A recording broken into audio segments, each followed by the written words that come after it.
தமிழ் நெஞ்சங்கள் எல்லாருக்கும் வணக்கங்க. நம்ம இன்றைக்கி இந்த வீடியோவில் என்ன பார்க்க போகிறோம் அப்படின்னா, பேசிக்காக ஒரு காரை பற்றி நார்மலாக ஒரு டிரைவிங் கற்றுக்க போகிறவங்க வந்து கண்டிப்பாக தெரிஞ்சிருக்கணும் இந்த விஷயம்லாம். அதை வந்து நான் ரொம்ப பேசிக்காக சொல்ல போகிறேன். இந்த வீடியோவில் நம்ம ஒரு காரோட ரிவ்யூ பார்க்க கிடையாதுங்க. ஒரு காரில் முக்கியமாக இருக்கிற பார்ட்ஸ் நம்ம இதெல்லாம் தெரிஞ்சுக்கணும் டிரைவிங் கற்றுக்கிறதுக்கு முன்னாடி, இல்லை நார்மலாக பேசிக்காக நம்ம காரை பற்றி என்ன தெரிஞ்சிருக்கணும் அப்படிங்கிறது நம்ம இந்த வீடியோவில் டீட்டெயிலாக பார்க்கலாம். ஃபஸ்ட்டு நம்ம உள்ளே போகலாம். அவங்க வீடியோவில் ஃபஸ்ட்டு நம்ம டிரைவர் யூனிட் இதாங்க. டிரைவர் செட்டப், டிரைவரோட யூனிட் ஃபுல்லாக உங்களுக்கு இப்படி தாங்க இருக்கும். ஸ்டேரிங் பக்கத்தில் முன்னாடி ஸ்பீடோமீட்டர், பக்கத்தில் வந்துட்டு கியர் பாக்ஸ், கீழே ஆக்சிலேட்டர், பிரேக், கிளச், இந்த மாதிரி எல்லாமே கீழே நம்மளுக்கு கொடுத்துருப்பாங்க. இப்போ நம்ம ஒவ்வொன்றா எல்லாத்தையும் கிளியராக பார்க்கலாம். இப்போது நம்ம இதை பார்த்தோம்னா ஸ்பீடோமீட்டர், இதில் தாங்க நம்ம ஃபுல்லாக கண்ட்ரோல் வந்து நம்ம ஃபுல்லாக டிஸ்பிளே, இன்ஜினோட இதில் தாங்க நம்மளுக்கு ஃபுல் டீட்டெயில்ஸுமே டிஸ்பிளே ஆகும். இப்போ கீழே இருக்கிறத பார்த்துட்டிங்கன்னா நம்ம கை வச்சு காமிக்க டெம்பரேச்சருங்க. இப்போ இது பார்த்துட்டிங்கன்னா ஃபியூயல், அடுத்தது பார்த்துட்டிங்கன்னா ஸ்பீடோமீட்டர், இது தாங்க நம்ம எவ்வளோ ஸ்பீடு ஓட்டுறோம் அப்படின்ட்டு காமிக்கும். இது பார்த்துட்டிங்க அப்படின்னா கிலோமீட்டர், எவ்வளோ கிலோமீட்டர் ஓடி இருக்குது அப்படின்ட்டு நம்ம இந்த டிஸ்பிளேயில் காமிக்கும். அடுத்தது பார்த்துட்டிங்கன்னா ஆர்பிஎம். இப்போது ஸ்டேரிங்கில் பார்த்துட்டிங்கன்னா நம்மளுக்கு ஹார்ன் கொடுத்துருக்காங்க. ஸ்டேரிங்லேயே ஃபுல்லாக ஹார்ன் வந்துடும். 3 சைட்ஸ் எது அடித்தாலும் ஹார்ன் வரும். சென்ட்ரல் நம்ம முக்கினாலுமே ஹார்ன் யூஸ் பண்ணிக்கலாம். அடுத்தது பார்த்துட்டோம் அப்படின்னா நம்மளுக்கு ஏபிசி கண்ட்ரோல் யூனிட் அப்படின்னு சொல்லுவாங்க. இதை ஏன் ஏபிசின்னு சொல்கிறாங்கன்னா, ஆக்சிலேட்டர் ஏ, பிரேக் பி, சி, கிளச், இதுதாங்க இந்த ஆர்டரில் தான் இருக்கும் உங்களுக்கு. நம்ம அடுத்தது பார்த்துட்டோம் அப்படின்னா லைட் கண்ட்ரோல் யூனிட் பார்க்குறோம்.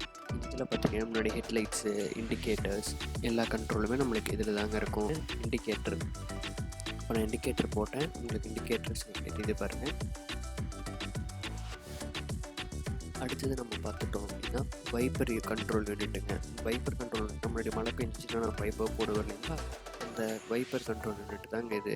இது பார்த்திங்கன்னா நம்ம அதிலே கொடுத்துருப்பாங்க. லோவாக இருக்கும், கொஞ்சம் விட்டு வரக்கு, ரொம்ப ஹையாக ஸ்பீடாக வைப்பர் யூஸ் பண்ணுறதுக்கு அப்படின்ட்டு இதில் வந்து கொடுத்துருப்பாங்க. அடுத்தது பார்த்துட்டிங்கன்னா நம்ம ஏசி கண்ட்ரோல் யூனிட் பார்க்குறோம். ஏசி கண்ட்ரோல் யூனிட் ஃபஸ்ட்டு இது பார்த்திங்க அப்படின்னா டெம்பரேச்சர் அட்ஜஸ்ட்மெண்ட்டுங்க. இப்போ ப்ளூ கலரில் இருந்துச்சு அப்படின்னா அது வந்து நம்மளுக்கு ரெட் கலர் மாத்திரம் அப்படின்னா ஹாட்டாக இருக்கும். அடுத்தது பார்த்துட்டோம் அப்படின்னா நம்மளுக்கு வந்து ஃபேன் ஸ்பீடு வந்து எவ்வளோ வைக்கணும் அப்படிங்கிறது அந்த மாதிரி வச்சுக்கலாம். அடுத்தது இப்போது ஃப்ரண்ட் ஏசி மட்டும் ஃப்ரண்ட்டில் இந்த மாதிரி நம்ம 4 யூனிட் இருக்கு இல்லைங்களா, அவுட்புட் யூனிட், அந்த 4 அவுட்புட் யூனிட்டில் மட்டும் நம்மளுக்கு வந்துட்டு ஏசி வர்ற மாதிரி நம்ம ஃபஸ்ட்டு செட் பண்ணி வச்சுருக்கோம். இதுவே நம்ம அடுத்தது பார்த்துட்டோம் அப்படின்னா, இப்போ நான் 3ஆவதாக இருக்கப்போ ஸ்விட்ச் பண்ணுற பாருங்கள். ஸ்விட்ச் பண்ண உடனே எனக்கு இந்த மாதிரி கீழே காலுக்கு வரும், காற்று ஃபுல்லாக காலுக்கு வருங்க. அப்புறம் மேலே அந்த 4 கண்ட்ரோல் யூனிட்லேயுமே அவுட்புட் யூனிட்லேயுமே நம்மளுக்கு வரும். இப்போது இந்த இது பார்த்துட்டிங்கன்னா கீழே மட்டும் வரும். அடுத்தது கீழே ப்ளஸ் முன்னாடி கண்ணாடி வந்து ரொம்ப ஹீட்டாக இருக்குது அப்படின்னா நம்மளுக்கு வந்து அதை வச்சிட்டோம் அப்படின்னா இந்த இது மூலிமா நம்மளுக்கு அந்த லாஸ்ட் வரைக்கும் இருக்குங்க, இது வரைக்கும் இருக்கும். இந்த இதில் வந்துட்டு நம்மளுக்கு காற்று நல்லா வரும். ஏசி வந்து கண்ணாடியில் டேரெக்டாக படும்போது நம்மளுக்கு ரொம்ப ஹீட்டாக இருந்துச்சு அப்படின்னா கூல் பண்ணும் கிளாஸை. இப்போது நம்ம ஏசி இருக்கிற பட்டன் பார்க்குறோம். இந்த ஸ்விட்ச் ஆன் பண்ணால் மட்டும்தான் ஏசி உள்ள இன்ஜின் ஏசியோட இதுவே ஆன் ஆகும். இப்போ அடுத்து மேலே இருக்கிறது பார்த்திங்கன்னா ஏர் ஃப்ளோ வந்து உள்ளே இருக்கிற ஏரையே நம்மளுக்கு சர்க்குலேட் பண்ணுறதா இல்லை வெளியில் இருக்க ஏர் எடுக்கிறோமோ அப்படிங்கிற மாதிரி அது டினோட் பண்ணோம். இப்போ அடுத்தது பார்த்துட்டிங்கன்னா இது வந்து காமனான கண்ட்ரோல் யூனிட்டுங்க, எக்ஸ்ட்ராவாக கொடுத்துருக்க கண்ட்ரோல் யூனிட். இந்த எதுக்கு அப்படின்னா அலாரம்காக, நம்ம ரிமோட் கண்ட்ரோல் வச்சுருப்போம்ல லாக் பண்ணுறதுக்கு அந்த அலாரம்காக. அடுத்தது அந்த பார்க்கிங் லைட் இருக்கும்.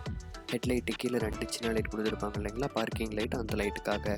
அடுத்து டிம் பண்ணுற லெவல் வந்துட்டு நம்மளுக்கு வேணும்னா சேஞ்ச் பண்ணிக்கலாம். அதுக்கு தான் நம்ம 4 லெவலாக கொடுத்துருக்காங்க. அடுத்தது gear control unit. Gear control யூனிட்டில் பார்த்துட்டிங்க அப்படின்னா 5 கியர் ப்ரொவைட் பண்ணியிருக்காங்க. கிளச் முடிச்சுட்டு நம்ம கியர் போட்டோம்னா கியர் யூஸ் பண்ணிக்கலாம். அடுத்தது ஹேண்ட் பிரேக். இந்த தாங்க ஹேண்ட் பிரேக் யூனிட்டு. இதில் தான் நம்ம ஹேண்ட் பிரேக் எங்கே போய் நிறுத்தினோம் நம்ம ஹேண்ட் பிரேக் போடுறது. அடுத்தது பார்த்திங்கன்னா சீட் பெல்ட், பக்கல், இதாங்க சீட் பெல்ட் போட்டோன்னா நம்மளுக்கு இதில் தாங்க பக்கல் வந்து இதாக்கும்.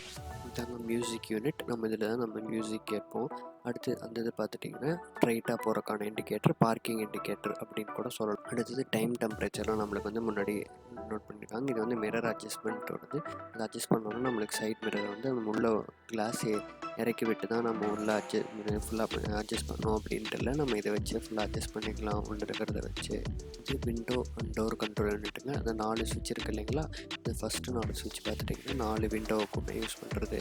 அந்த இது லாக் பண்ணிட்டோம். இப்போ நான் லாக் பண்ணதை பார்த்திங்க அப்படின்னா அதை லாக் பண்ணிட்டா எந்த விண்டோவுமே இறக்க முடியாது, ஏற்ற முடியாது. இப்போ அந்த இது நான் ஸ்விட்ச் பார்த்திங்கன்னா டோர் லாக் ஆகிறது. இப்போ நான் ப்ரெஸ் பண்ணுறேன் பாருங்கள், உங்களுக்கு தெரியும் பாருங்கள்.